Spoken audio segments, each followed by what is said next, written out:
let's talk about the big drama, right? So I've seen people talking about this.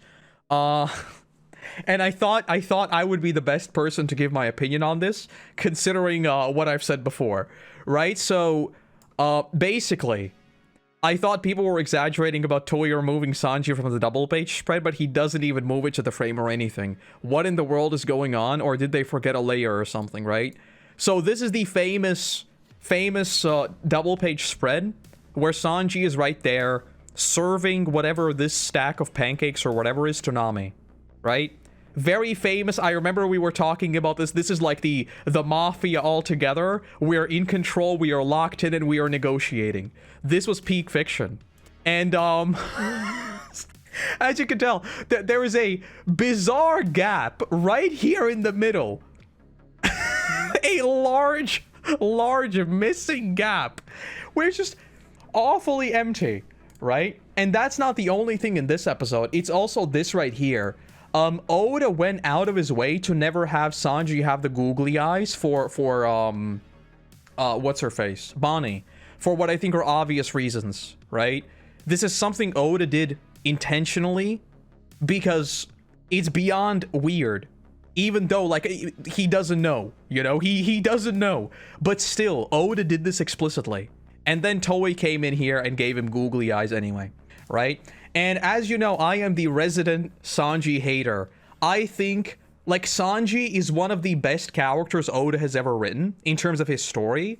But he is absolutely ruined by a gag that is either weird or straight up obnoxious, or in other ways just makes me hate him with every part of my being, right? Like, if I knew a person like Sanji IRL, I would despise them. Like, it's simple as that.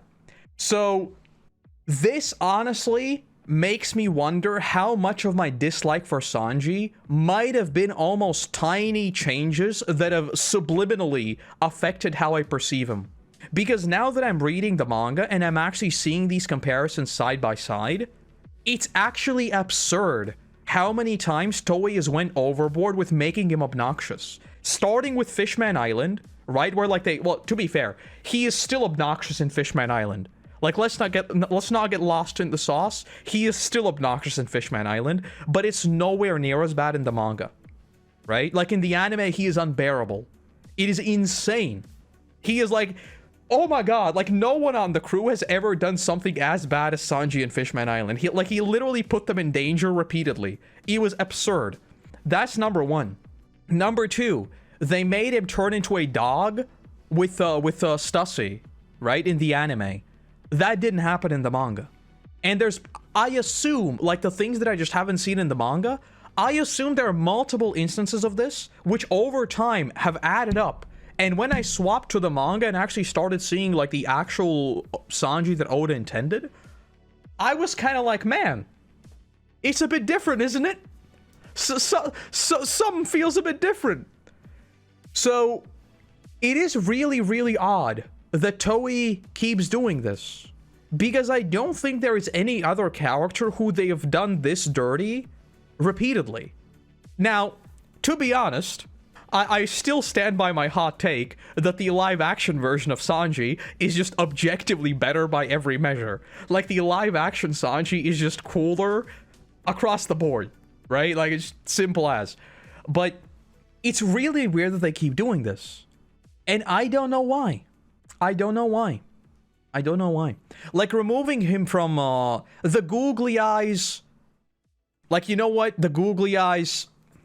I don't, like, it feels like disrespecting the author because it goes explicitly against their intentions, right? Like, Oda, again, did it on purpose. He didn't give him the googly eyes.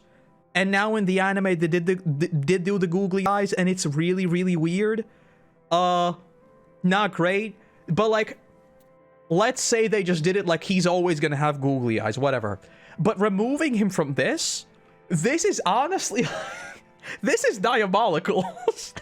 Like, there's an actual double page spread, which, as you know, the One Piece anime always does the double spreads in, like, a time stops and they all pose. This is the JoJo pose of One Piece.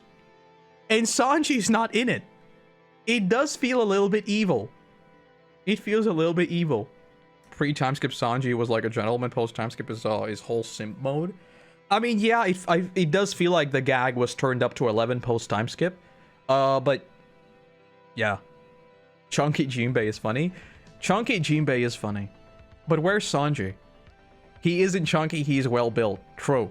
This is the peak male form. There's the video of the dude like doing front flips on roller skates and stuff. This is how you should look like. People had dug up like an entire... Let me see if I can find the thread. I had a thread. There we go. I found the thread. I had it open already. Toei doing Sanji dirty. A thread. So, this is the thing I was talking about, right? Where they made him turn into an actual dog, which might be the most pathetic thing I've seen in my entire life. Like, this is so bad. So this is about like the speeds and stuff, right?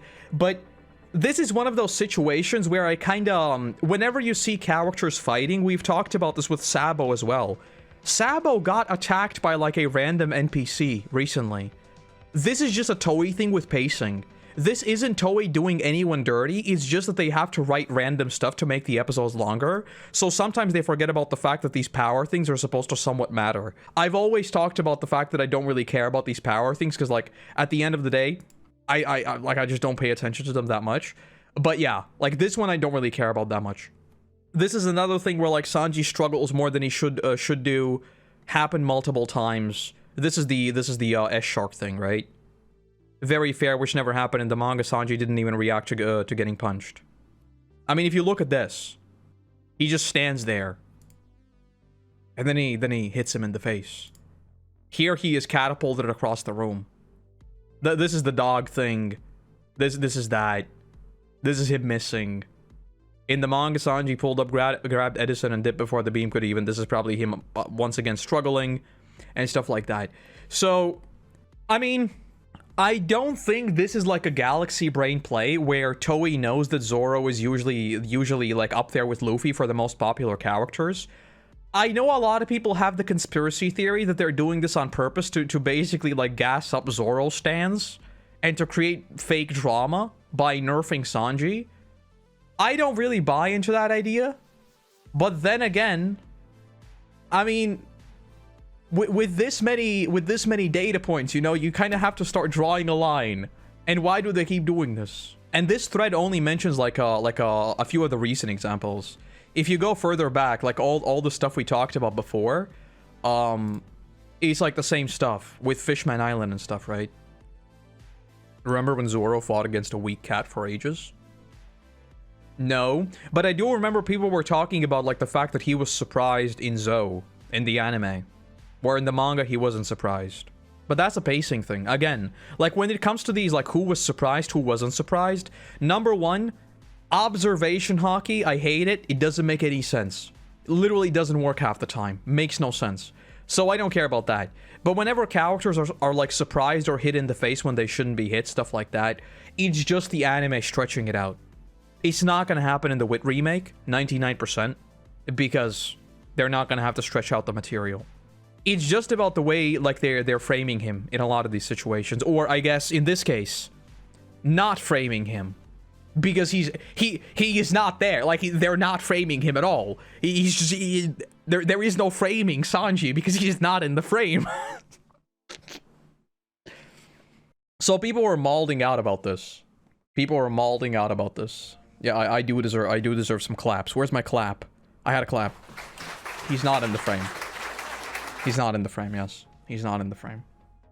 When Sanji infiltrated the most important room in the world, they didn't even notice him on themselves, and also let him escape with critical information.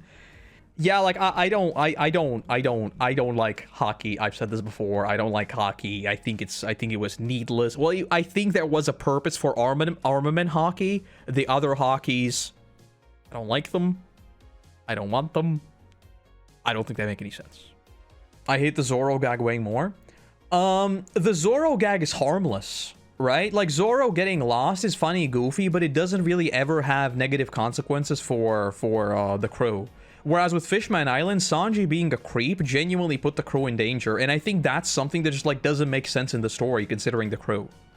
You know? is the same thing like Chopper couldn't tell apart the fake Straw Hats and the real Straw Hats. It was just funny, goofy for Chopper, but it didn't put anyone like in danger or anything. It was just him being a bit of a goofball. That said, Toei, kinda based. Keep nerfing Sanji. Okay.